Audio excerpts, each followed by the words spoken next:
Okay, now that the Scream Off is over with, let's talk about the movie. Bastard, which is available right now for you to watch. You can buy it, I think, at most hard copy retailers, as well as on Redbox. It is on iTunes, it's on Amazon, and a myriad of other platforms. So definitely seek it out if you haven't yet. Guys, why don't you tell me about what made you want to make this film? Honestly, I don't think either of us was expecting to really do a feature that early, and it was our almost last year of college, and Patrick kind of literally out of nowhere just threw the Bastard script in my lap one day. No warning. Was like, I got something to talk with you about. I go over there, I sit down, it's just like, meh. And that kind of started it. Yeah, I was working at Dark Horse Entertainment for a little while. My boss, Chris Tung, made me watch a movie called Ravenous. Good movie. Yeah, cannibal movie with Guy Pearce, Civil War times and stuff. And I watched that. I was like, oh, I want to write a cannibal movie now. And I did. Spoiler, there might be cannibals in the movie. But it's not a traditional cannibal film.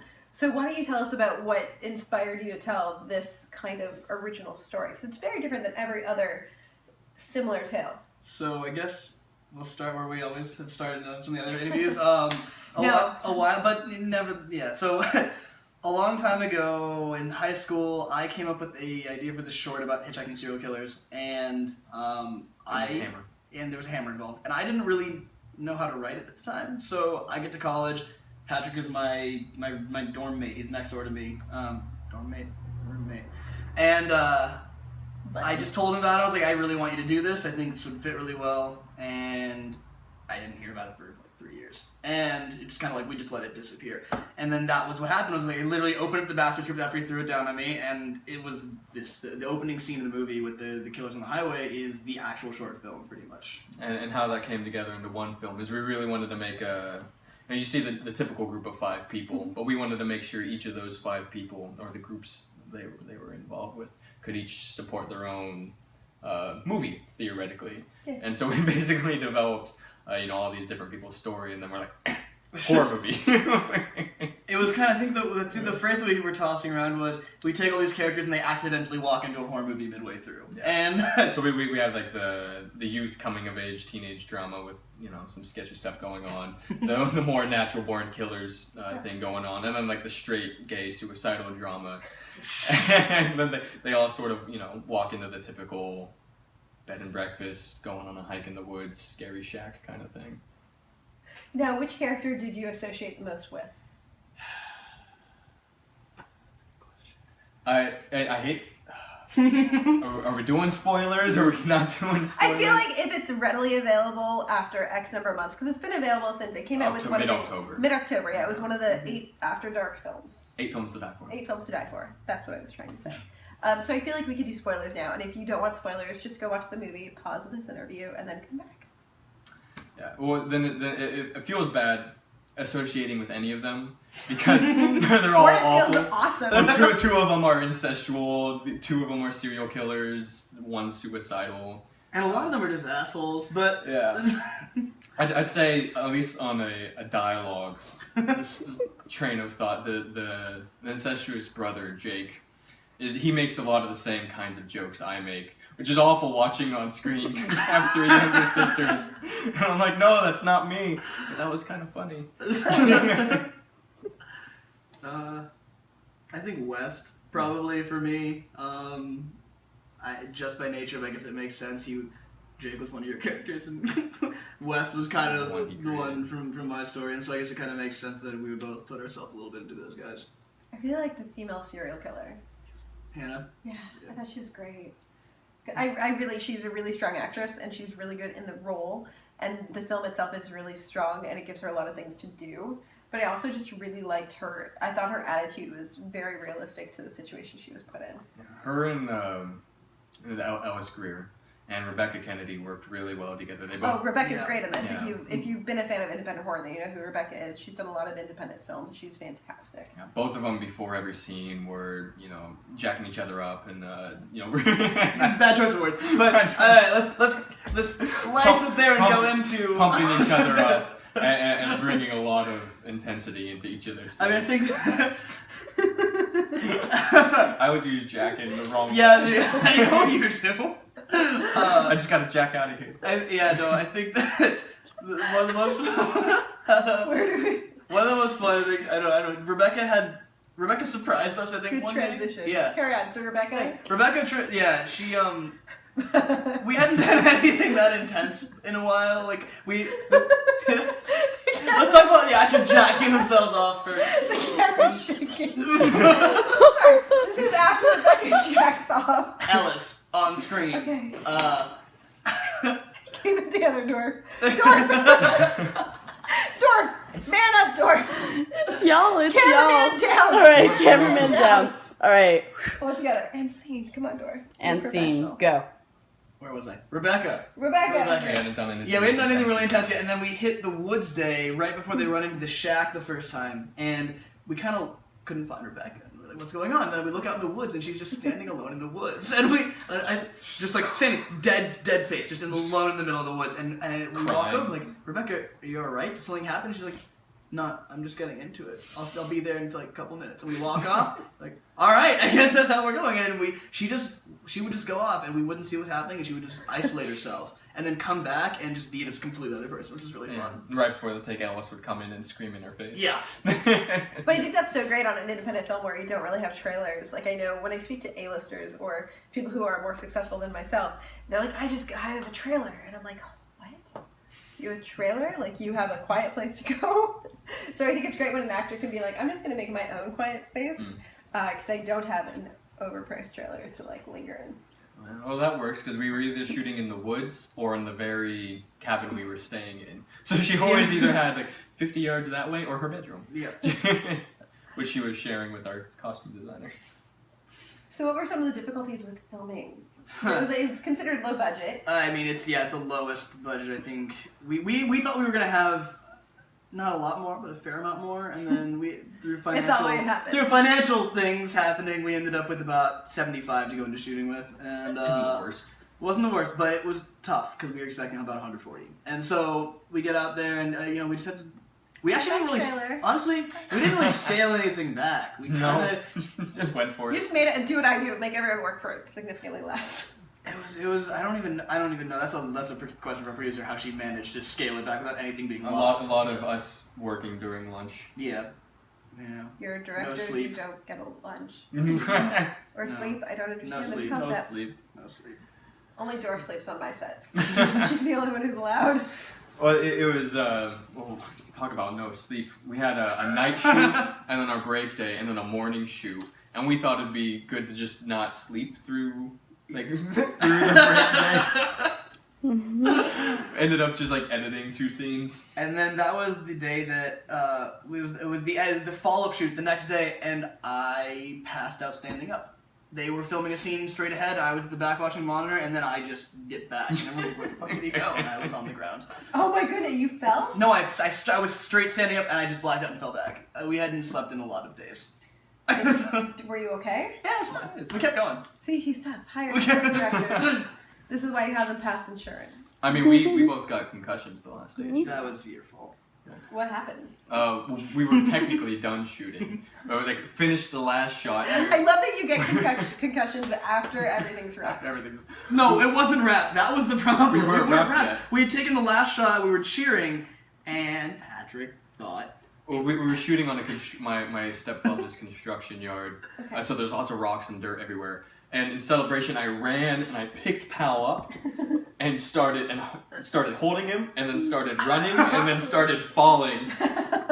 And we fell and hit back, and so the back of his head hit the dirt, and the front of my head hit a rock. And I remember we lifted it up, and I was like, "Oh, Patrick, you're all right," and nothing's happening. And then suddenly I just see streams of blood coming. I was like, "Oh no, it's time to get out of here." And you kept on filming. No, it was after the last shot. It was literally last shot of the whole shoot. So you're like so close, but yet so far. And the last shot was the shot of Tanya or Rachel with the stream of blood coming down out of her eye. And so what happened to me mimicked exactly. It was. I hope you got that on B-roll somewhere. I feel like someone got a picture. At least a picture. I don't know about video. I wish we had that on video. It must look so stupid. It was. Yeah. Not my proudest moment. So if you're that Dorff, next time I'm gonna pick you up and drop you. Body slam her to the ground. She can't complain anymore. Like she's always like, you made me. She she likes to get some sleep and stuff. So she's often like, you're making me go X number of hours without sleep. And I'm like, this is nothing. So I'm going to add this to the whole, it could be worse. Joining I you could and drop you on a construction site on top of On your a rock. face. Yeah. Awesome. Yeah. So what else happened on set that was really, really random and ridiculous? That's one thing. Oh, there's a look. The look means something happened, but I'm not sure if I'm allowed to say it. I mean, like the possibility of, asbestos in the shack we were filming in. Yeah, we got rained out a day and a half. It was a shack? That was okay. What that was Like an the abandoned structure. No. No. The Okay. the actual meat shack in the movie is on the side of a highway in Arrowhead, an abandoned structure that we just saw and Just found it. didn't know whose it was or what it was. Tried to doing find there. who owned it. Couldn't. It Oh, could- wait. Well, Never mind. we didn't find who owned it Find eventually, and we I don't know. We just had our production engineer go in there. It was completely empty. It was like a big concrete shell graffitied over, and she just took a day and Yeah, but and made it then gross. yeah, and her whole team did, Yeah, and that's they were very sick for the next 3 days. Yeah. They spent a lot of time in there, so we're Oops. not the healthiest place. Did you clean it or did you leave it looking like a meat shack? Oh, we cleaned it. I think we left I'd some. be I really think there was tempted some to, like, wood. leave I a think there was reminder. some wood left behind. The biggest problem was the blood, because you can't really get fake Yeah. blood out of concrete. Nope. No, So Been there. but it was that. already graffitied over, Yes, it was already. glass everywhere. I mean, I'd say the worst thing that we may or may not have done. You can't prove this. Is the portable potty. That would just the trash bag of leftovers. Where was that abandoned? nowhere. Nowhere. No It one was, can it was properly disposed of. On record. I feel you there. I was we did Kill a PA, which of course we were traveling across country in an RV, and nobody else would like dump the RV except for me, and nobody would do it because they're like, I'm afraid that we're gonna fuck up and shit's gonna go everywhere, and of course I fucked up and shit went everywhere. So I feel you. Cause Shit went everywhere is a very good way to put it. Shit. Yeah, and you're just like, God damn it. And literally, I won't mention who was helping me because they probably wouldn't like to be shamed. They really vomited, or who was going to help me, but sort of like watching from afar. And was like, "This is why I'm not going to do that." I was like, "Oh, please, we make horror movies." I mean, I've seen this fake a billion times. Yeah, the It's fake fine. and real, are different things. I'm just saying. Not really, Dorff. The line's blurred. I don't see. Fuck that. I'm gonna smear shit everywhere and see if everyone doesn't throw up. I'll do that, and then you can judge. And then I'll Just throw film up. it. So, why don't you guys tell me about your favorite part about filmmaking in that scenario?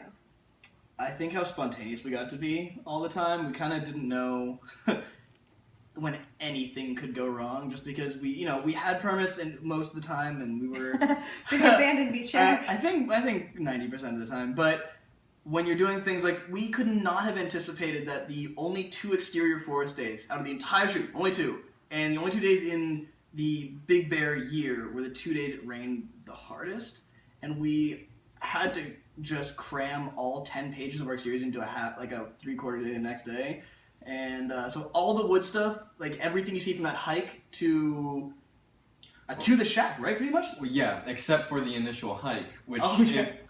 it's actually raining in, but you Yeah. can't tell because it's Yeah. so light. That's We- when it's starting to begin. We heard this massive thunderclap the first day, and we just see our boom op standing there, only tallest metal object around. And we were like, time to get the fuck out of here. They're like, we're gonna have you boom from below, so you're not like a target. And so yeah, we had to. It was both really fun and really rough because we got to do a lot of stuff we hadn't planned for that day when we went back to the cabin. We got to take some extra time on some of the quiet scenes, the stuff before the hike with Jake and Hannah, one of my favorites, which was really fun because it was like, what else are we going to do today besides just overworked, 2 pages? And so we took the chance, which was nice. Yeah. And I mean, my favorite part, not to be cheesy, was... I mean, like, I'm going to be cheesy. I mean, this is by far the biggest thing I've ever directed. I mean, the biggest thing... So far. I mean, before that, it was, the teaser for this, and before that, it was, some, random shit for school and a failed music video. But how much because a lot of the actors had worked on a lot more than I had. And so while I felt like we had a good grasp on directing them, they really fed a lot back into us. There's a lot of good acting and emotional techniques. Our actress, Rebecca, and our actor Dan taught us, and Tanya also brings a ton of experience to it. Especially with stunts. That was the most fun with Tanya. Was she come from the background doing stunts and fighting, and also burlesque. Her athletic ability was just insane. She's tough. Mm-hmm. And it showed too, which was really fun. Like throughout the movie, she's kind of hidden and shown in kind of more soccer mommy clothes until the end. And then the one scene when she's talking to Betty and she undoes the overalls, and you just see how fucking strong she actually is, and it's really intimidating. Like, she's ripped. This strong woman standing over, tiny Rebecca, and it was just very scary to see that. It was cool. But really powerful on screen. Mm-hmm. Absolutely. So, you mentioned this was like the first thing you'd ever done. Were you intimidated to make a feature right out of the gate? I know as a director, people are always like, what did you do before? And I'm like, I made a feature. And they're like, what do you mean? You didn't do a short? So I think from what I've gathered, we're atypical in that sense that because you guys just were like, we're going to do a feature now. Yeah, I mean, it was, wait, should I put my hair up? I lost my hairband. That's embarrassing. 20-second moment out of that. Just make it look like you're feeling yourself. Yeah, I'm just like rubbing my pants all over. Or rub it. Use it as a transition. Yeah. I was saying how it's atypical to go right from your educational career into making a feature, which is pretty much what you guys did. You didn't really focus on making endless shorts. You didn't really focus on, getting jobs outside of directing. You just went into this feature. And how was that? Was it intimidating? Was it difficult? Would you change it, or are you happy with how it turned out? It was definitely. It was more of a marathon. I had been working as a cinematographer for a lot of time through school, and also coming that kind of transitionary period right after school. And so I had done very very burst sprint days. The music videos and everything, they'll go sometimes 20 hours, but it's only 3 days at a time. And so doing 20 hours 17 days at a time, that's kind of when the challenge comes in. It's maintaining that energy the whole experience, especially for us, because we had to check dailies at the end of the day, because our editor was actually on set doing everything. So he actually had full scenes from the previous day already done. We had a full cut of our movie a day and a half after the shoot was finished. Yeah. Jesus, who the hell is your editor? William Ford Conway. He's the man, yeah. Right? And so we were basically able to kind of live edit as we went, which was really, really helpful, because also we hadn't done something this scale, so seeing our previous work immediately and knowing what we put would together, possibly pick up the next day. How often would you pick up stuff from the day prior? We didn't have time to do it. Right? almost It's ever. We didn't have time. But there's never time. What we did see was there were some scenes that we realized we had pushed certain things too far, like certain performances. One scene with Hannah in the kitchen. One of the first time we did it, we made it a little too mean, just because she didn't know, Rachel too much. So we had to talking to Rachel. Yeah, in the kitchen. What crawled up your cum, bitch? Yeah, and we made it. In the final cut, it was a really nice balance of just bitchy enough, where it was like anything more you'd get kicked out, anything less would not feel authentic. And the first day it was a little bit anything more, and so it was really nice to see. And it was on us, we just pushed it, and so to be able to see it, go back, fix it was really fun. Yeah, and as far as coming right out of school, we kind of just knew we had to. We didn't want to hesitate. I don't want to say we're overly ambitious, but if you know this is what you want to do and you think you have the ability to do it, and I'd say that's the best thing USC gave us is literally all the people who can do the stuff that we cannot, and they were all just as hungry as us, and it worked out, and I have no regrets about that. Do you ever think you're going to get around to making shorts or anything of that nature, or are you just not interested in shorts? Directing wise, I think we're trying to keep the feature train going if we can. Yeah. I mean, we've got a couple things lined up that we really want to do, and none of them, at least right now, seem what they're going to require what we did for Bastard, which was a short film kind of fundraising teaser, Stepping Stone, which was how we got interest, was shot the opening scene in a montage. And I think we're going to be able to avoid that for the next couple. What year did you do that in? That was... The year before. Yeah, that was the year before. So it 13. was... Yeah, it was 2013. 2013 was the... We did teaser exactly a year after we shot it, and exactly a year after we had distribution. Really, and so it was fairly quick. Because my theory is that so rarely works today, and I think every day that passes is a less likelihood of you getting a film actually funded by doing that, just because there's so many more. Well, there's so many short films. There's so many more doing that. Like I feel like back in 2008, 2009, I know a bunch of people that would make like a short film or like an example of their feature, and by proxy, because there was such few so little content being made at the time, because everything was much more expensive. You could really stand out. It was a lot easier to make like a short. It'd be like, this is my short that I feel really strongly about, and have people in awe. But nowadays, there were 600,000 shorts that were made last year. I mean, 600,000. Let's just think about that. That's a lot. Part of what we did was, though, we actually didn't bring the short to any festivals. It was really like we just sent it directly to places, and so it wasn't the most traditional route. It was, we sent it directly to people and companies that we knew might be interested. And that you had developed relationships with, or that you were cold emailing? Ish. Some were cold, some were... I mean, those ones didn't pay off a ton. No. I mean, I'd say in terms of shorts, if I have like I mean, at least coming as a writer, if I know I have the next movie I'm going to direct, and I know I'm going to direct it, I would love to do a short. I mean, it's a great way to exercise your your directing muscles, and they're fun, and just little scenes. I mean, I'd love to do a short, but if I don't know what I'm going to direct next, then I just got to keep on writing. I just got to keep on writing until I find it. Like a lot. And you DP often. That's how I've been, surviving off the no money we're making from, Bastard yet. So. Wait, you're not millionaires? Who would have thought, right? Yeah. Indie horror doesn't totally support you. Did you check your Powerball tickets? Just saying. Powerball's not a real thing. Okay, tag team. All right.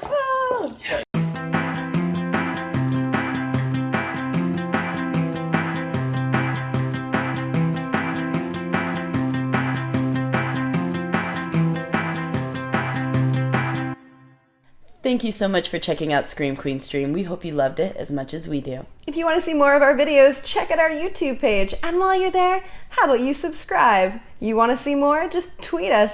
Find us on Facebook. Join in on the fun. And most importantly, if you really want to join us on this crazy ride, check out our Patreon page and become a patron for amazing, awesome perks that we give out monthly. As well as early access to all of our videos. Free giveaways. And a whole lot more fun shit. So check it out. We'll see you there. Stay bloody. You stole my tagline. I did. You're a horrible friend.